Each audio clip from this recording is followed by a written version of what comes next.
tanong nga na lang, sino-sino magkakakwarto, gano'n. Pero ito, napakaganda na nakakakita na naman tayo ng variations in terms of a draft. 4 na flicker para dito sa Smart Omega, 2 Purify para sa AP Bren. Sino makakapag-isip na sa week 8 natin makikita ang Yisun Shin? Oo, nakangiti si Mobasin ngayon. Oo, For sure. oo nga pala. Tsaka si meron tayo dati YSS. Oo, si YSS. The original Yisun Shin man. Pwede lang palitan dati yung pangalan ng Yisun Shin, Yisun Shin mo eh. But anyway, tingnan natin yung effectivity ng mga heroes na bakit nilalatag ng ating mga teams.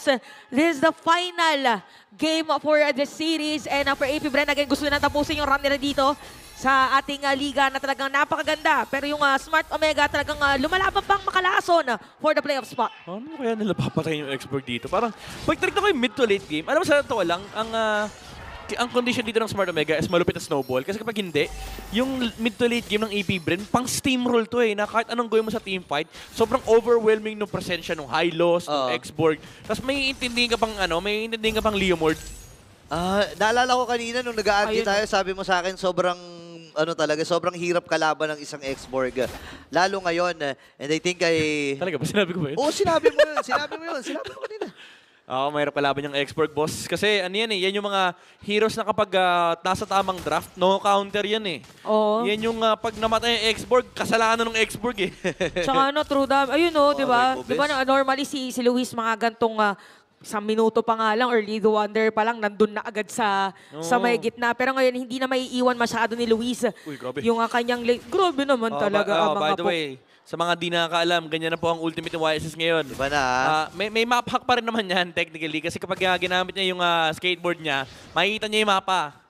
Tapos meron siyang stun, may sarili siyang stun. Tapos pag tumama yung stun, yung ultimate niya, yung dating ulti niya, yung tumatamang mga maliliit na parang... yung Mountain Shaker. Yung Mountain Shaker. Doon lumalanding lahat. Okay. So may panibago na pwedeng play style for a Yisun Shin. Okay, nilataray mga highway. Okay, na-force yung flicker. Super Yoshi ay tumapak. Doon yung stun. Okay, andito yung burst! Mula doon sa kanyang darkening. Habang itong si Kekidot naman ay magiging next sa target. Napakakatina ng mga pokes. Nakadalawa kagad si Okir. Sabi nila, maglalabas kayo ng bago. Maglalabas din kami ng bago dito. Nako, nakagrab-grab. Pero makakatakas itong si Choban. Doon pa rin yung poke on sakit. Ang hapde. At buhay pa rin. Grabe ang sustain. Mula kay Super Yoshi Andorio ay nakapatay pa. Sabay yung pagong ay napunta pa sa barangay. Grabe yung Search of Life mula kay Super Yoshi. Medyo questionable yung attempt ng AP Bren. Ginamit lahat para ma-zone dito yung kalayan ni Super Yoshi. Pero sobra din yung paggamit. Even yung Phantom Steed ay ginamit dito mula kay James Max. Oo, binitaw lahat.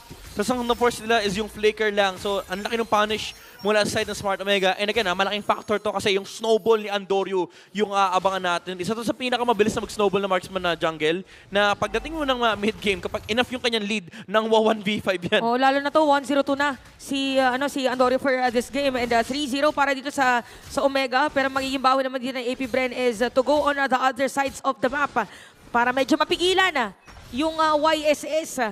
Pero pagdating kasi dito sa mga junglers natin, medyo ito yung mga jungle heroes na hindi masyadong sumaside, di ba? Tama ba? Aray ko, bes. Napatay. Ang sakit nun, ha? May Purify. Hindi na pindot.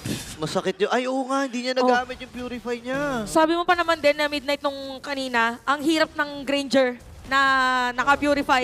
Bihira natin makita yung Granger na naka-purify. Feeling ko nakalimutan niya na naka-purify siya. Kasi bihira lang siya mag-purify eh. But top late natin dito na dito si Kekidot. Parang abangan yata si Shizu patiently. Pero gagawin mo ng mga players dito ng Barangay Omega. Si Jom, nag-aabang si Jom. And si Shizu, chinecheck niya na rin yung mga gilid-gilid kasi wala kang info eh. Kung nasan si Super Yoshi. Ang hirap nito for AP Bren. Persado ng yung kabayo na sa gold lane lang. Hawak-hawak lang ng konting river bush. Pero pag tinignan nyo yung mapa ng Smart Omega, napakaluwag. And dito na magsisimula yung mga swing-swing na kinakover lang nila yung mga river bushes. Kita nila yung info na nandito yung hero ni Kekidot, nandito yung Job Skirt, and yan na, doon na magsisimula yung laban. Huli, nagamit kagad yung Crimson Beacon. Dare ay to the rescue na din. Luis and Kekidot ay magkaharap. Ngayon ay sisimulan na rin yung ikalawang pagong ng laban. And this time, nagamit na rin yung Mountain Shocker. Shizu ay aabante na rin pero hindi ata aabot dito ang AP Bren. at makukuha ng malaya ang Pago. Ang sikip ng mapa ng AP Bren. Hawak ni Yoshi lahat.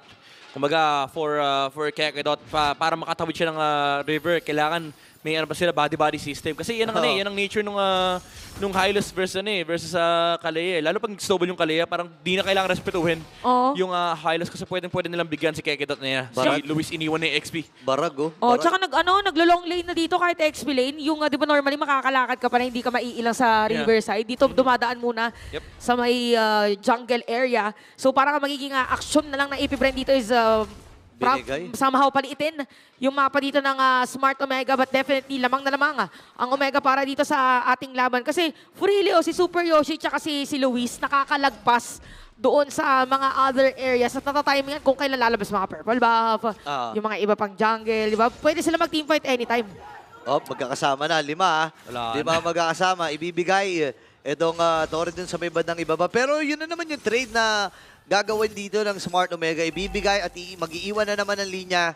And ang problema dito, si Shizu ang mabibigyan ng karampatang gold Pero okay lang kasi ang daming ang laki ng pressure na nakuha ng Smart Omega. Kung trade na lang din pati purple, yung binigay dito ng Omega for Shizu. Kasi kuha talaga lahat. Diba? And ang masakit pa rito, kapag iniwan na yung top lane, hindi rin pwede maging safe yung area for AP Bren sa may baba. So, lalo lang lumalaki yung mapa ng Smart Omega. Yung top lane, kumbaga, trade na lang yun Pero pag pumuesto kasi si Andoro dyan, wala rin namang threat mula sa AP Bren kasi maiipit yung AP Bren sa right side, dito sa may, sa may right side ng tower sa mid. Kasi hahawakan ng Omega yung kabuuan ng left side ng mapa. Pero interesting. Wait lang! Nakuhuli na naman. Sabay Chaos Assault. Pero bitin yung damage.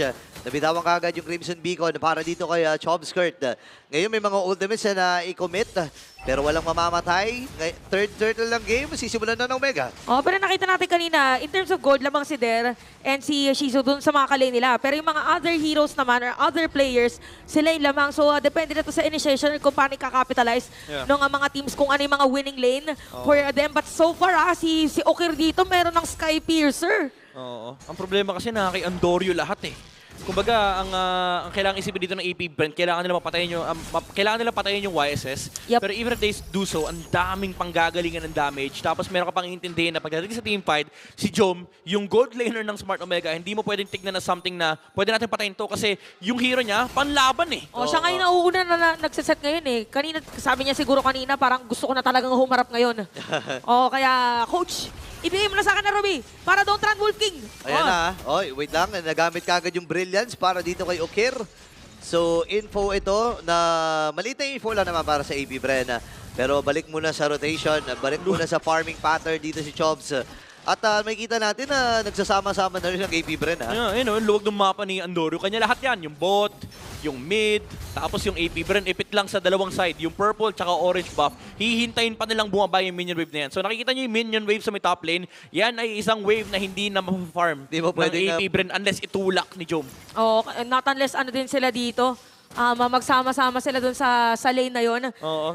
Ganda ng ginagawa ni Jom. Kinukuha niya lang yung gold tsaka XP. Hindi niya tinutulak. Yan ang magandang gawin. Freeze mo yung lane, kunin mo lang yung farm, tapos i-deny mo sa kalaban mo. Ayan na, speaking of deny, i-deny kagad nila si Kekedot. Dito nagamit yung Vitalist ngayon. Lalapag yung Floor Spawner, pero mamamatay yata. Itong si James Pang nakadalawa na with that Chaos Assault. Habang mamamatay din si Chomskirt, tatlo kagad ang napuruhan para sa Hive.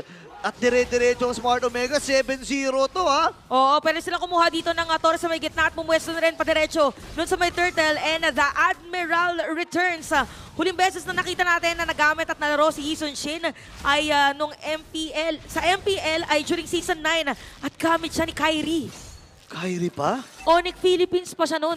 Anong game yun? Parang di ko na maalala yun. So, gano'n na siya katagal. Akin din, memory full na ako. Hindi ko natanda.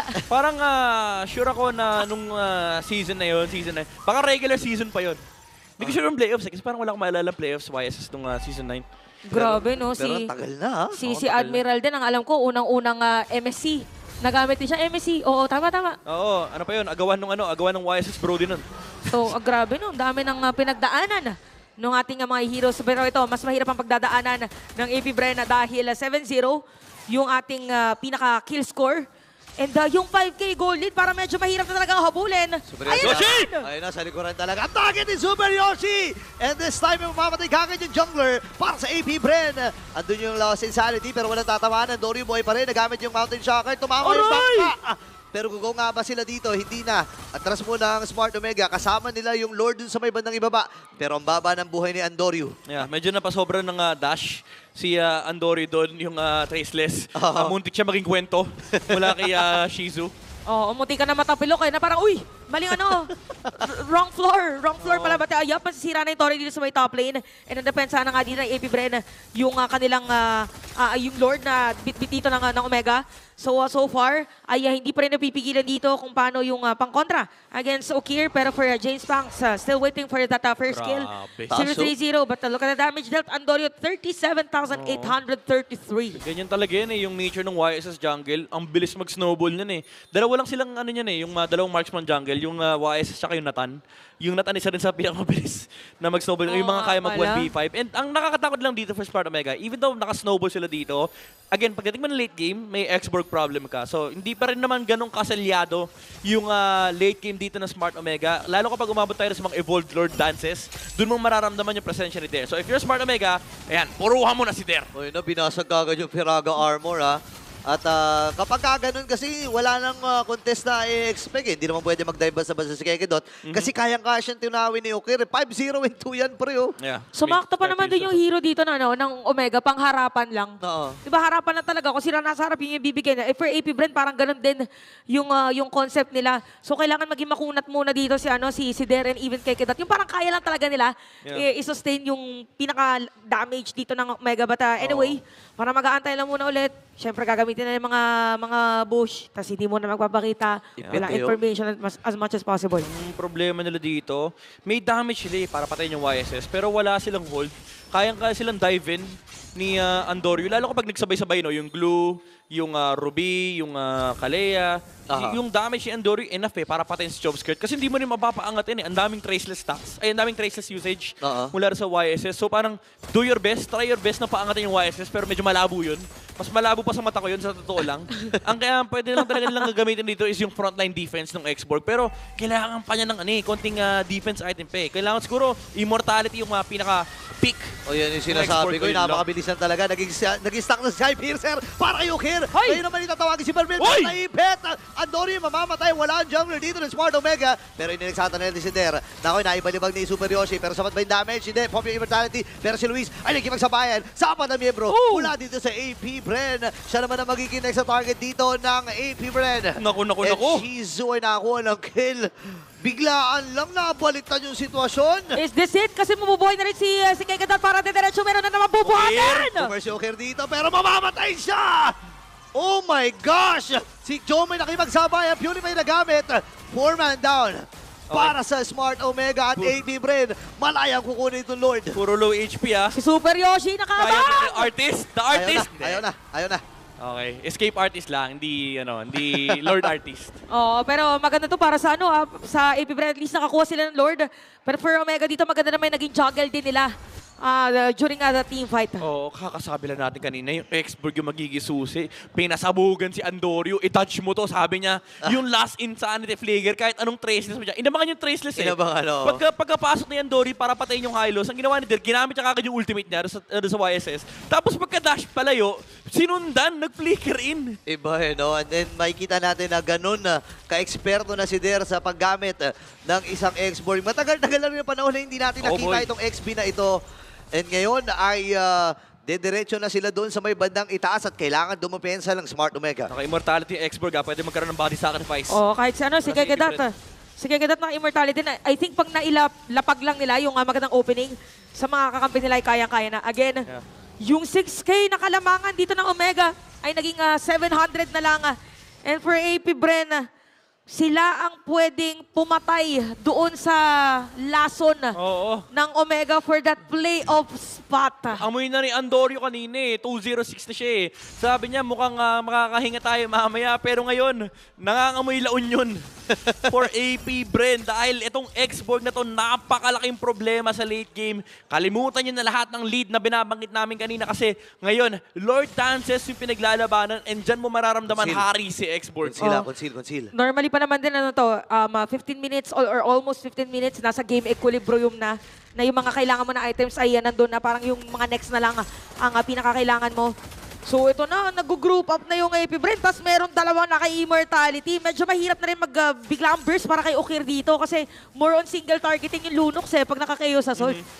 Tsaka hindi niya sasayangin yan kay Derek kasi mababasag lang yung Piraga dun sa duration ng kanyang Chaos Assault.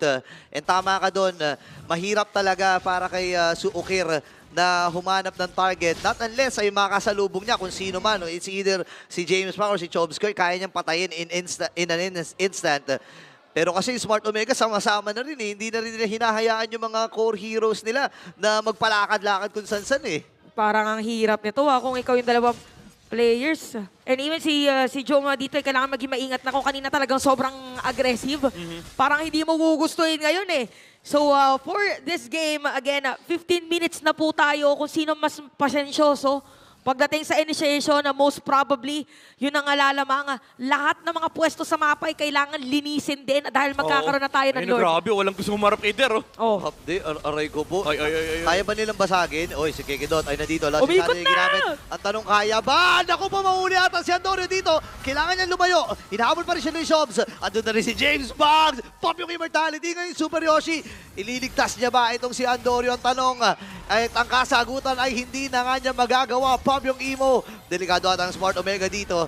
Pupush dalawa ang mamamatay. Tapos may Lord pa. Naku po. News update, hindi rin na-pop yung immortality ni Der. Hindi, ay. Although napagplanuhan yung Granger sa likuran, nahuli siya ni Jom tsaka ni Okir.